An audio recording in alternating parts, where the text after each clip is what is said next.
speak about my favorite color.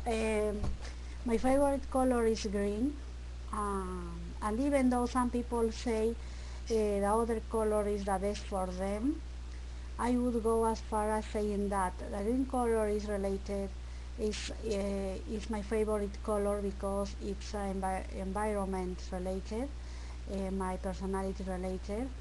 The more I appreciate, the color, the more possibility I have to buy something in that color. Um, Having a preference, favorite color to everyone means that you relate this color with some aspects of your life or your personality, or according to your interests. Simple. And if I have if I if someone asks me to buy some clothes in which color